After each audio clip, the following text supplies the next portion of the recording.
Hey there everyone, welcome back.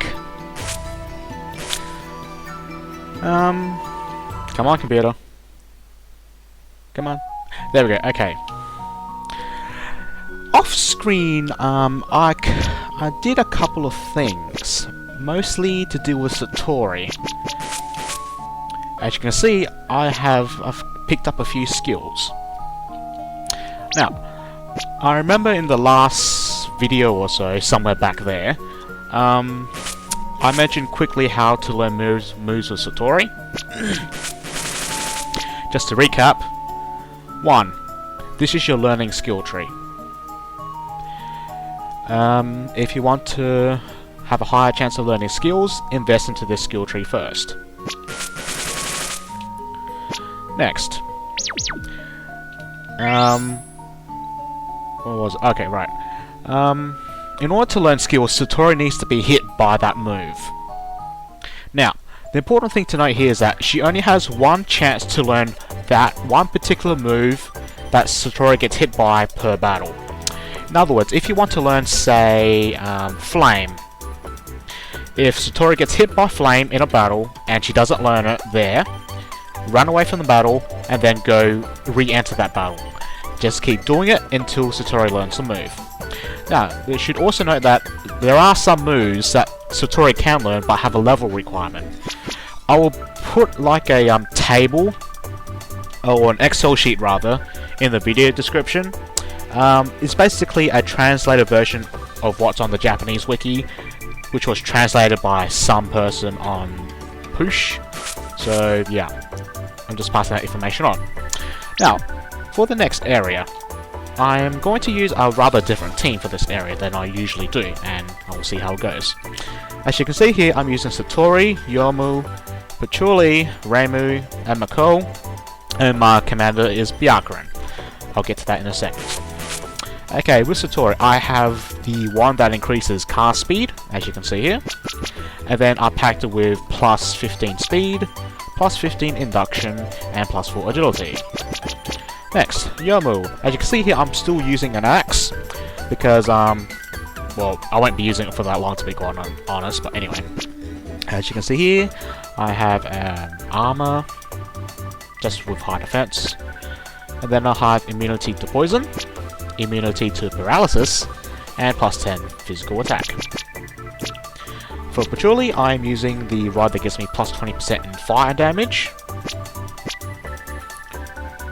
and plus 10 magic attack, plus 10% fire damage to increase my damage further. I found this amulet from the fire elemental guys in stage 4, which also use flame.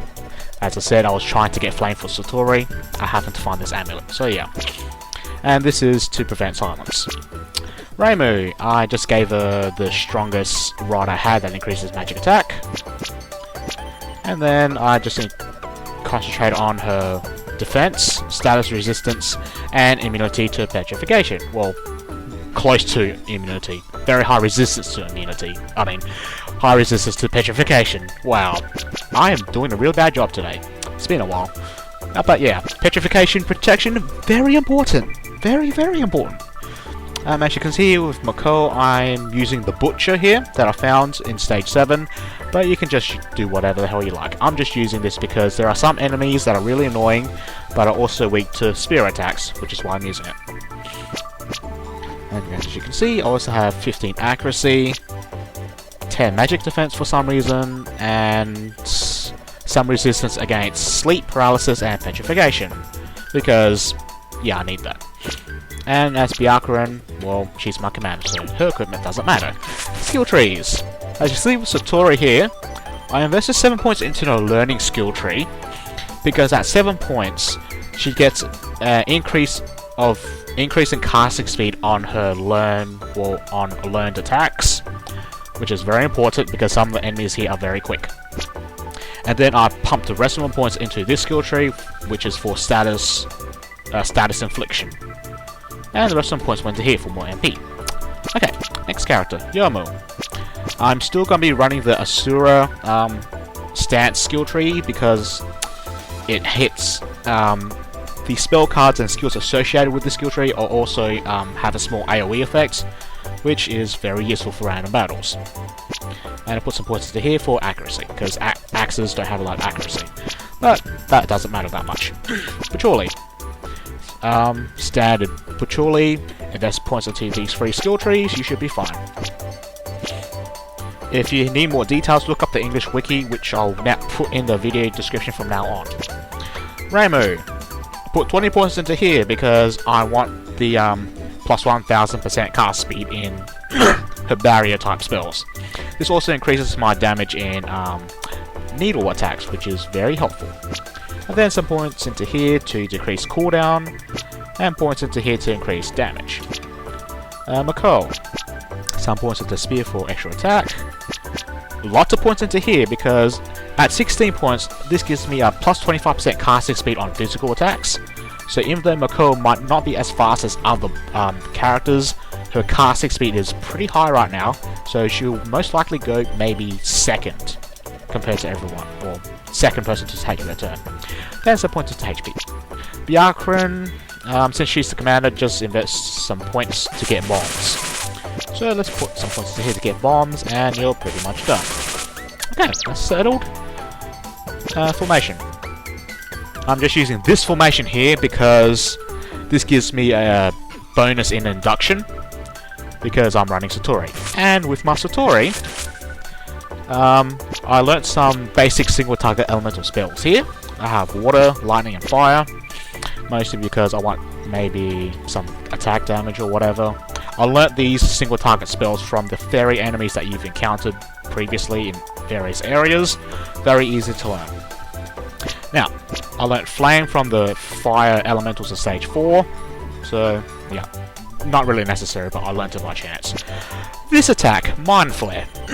As you see, it's a pretty MP intensive skill. However, it affects all enemies, and yeah, you remember those Kraken magicians in stage 5 that have full screen paralysis? Yeah, that's Mind Flare.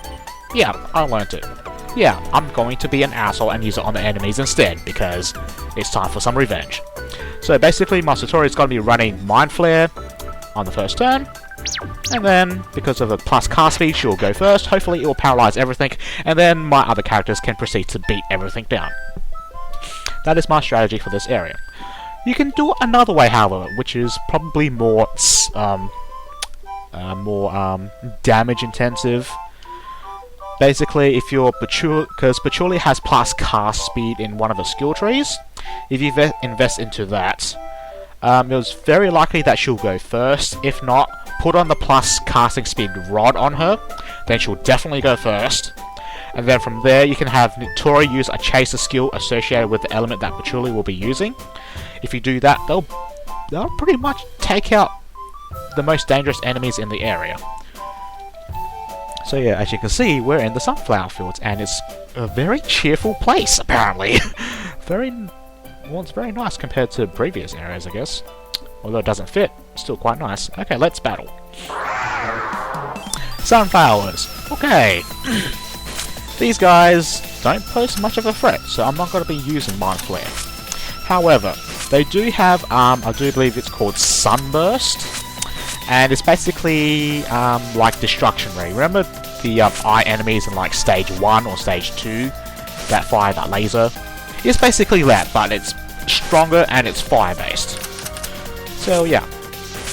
But these things are weak both to fire and I believe slash attacks. So yeah, as you can see I'm using fire and it's taking out pretty quickly. That's Sunburst. As you can see, it hurts, but it doesn't hurt as much as in stage 2 because you have a lot more HP now. Satori, you can just defend because I need HP. Actually, you can attack. You can just melee attack. Needles, fire. Let's use that attack. And Mako can poke. Pow.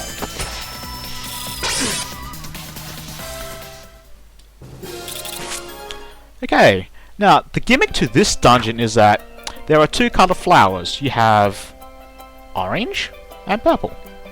See this purple flower here? If you get the scent of the purple thingy here, the smoke or whatever, is basically a scent, I think. If you touch the same kind of flower, it will disappear. However, the flower will respawn if you leave the screen, so keep that in mind. I do believe this is a fairly similar puzzle to the one found in Valkyrie Profile. I can't remember what stage it was, but it was a very similar puzzle. As you can see here, we pick up the sunflower seed. Okay, because I picked up a sunflower seed, I'm going to go back outside. Why? Because I can make a new weapon now. What shall I make? Well, you know how Yomu has an axe? Yeah, I'm going to go make Yomu's 3rd tier sword. So, then I can invest my points into her unique weapon skill tree. So let's do that. There it is. Oh, well, there it is. Okay, what does this sword do? 25 exorcism, chance of instant death. Okay, also found out what exorcism does. Let me put the sword on first. There we go. Okay, what exorcism does, well, some enemies have an additional stat which I believe is called Holy Protection or something. Something like that. Basically, it will decrease damage based on a percent rate. So if they have 25 in their Holy Protection stat, it will decrease all damage that they take by 25%. I don't need this many points, do I? Yes, I do. Anyway. I'll need raw damage.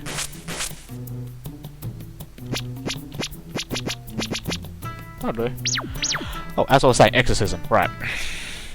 If an enemy has 25 in their Holy Protection stat, it will decrease all damage that they take by 25%.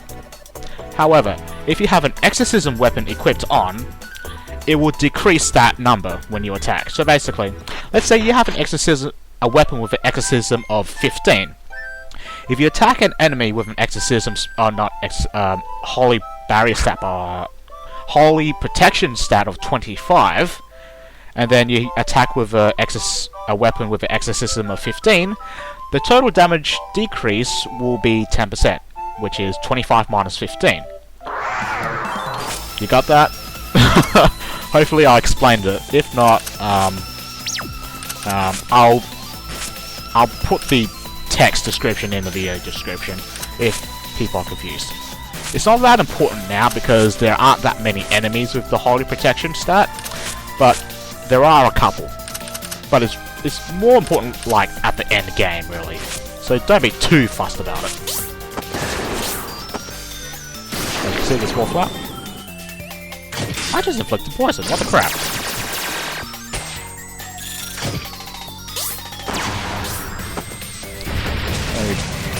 Why has this... Satori? Oh, okay. I'm clearly... Okay, since I use up some MP, I'm going to use Byakurin's Commander spell, or her one bomb, to heal my HP, well, MP. Because that's what Byakurin can do. And it'll help me survive in this area a bit longer, because my strategy is very MP intensive. Okay. I guess we're gonna go to... I guess going up first, I guess.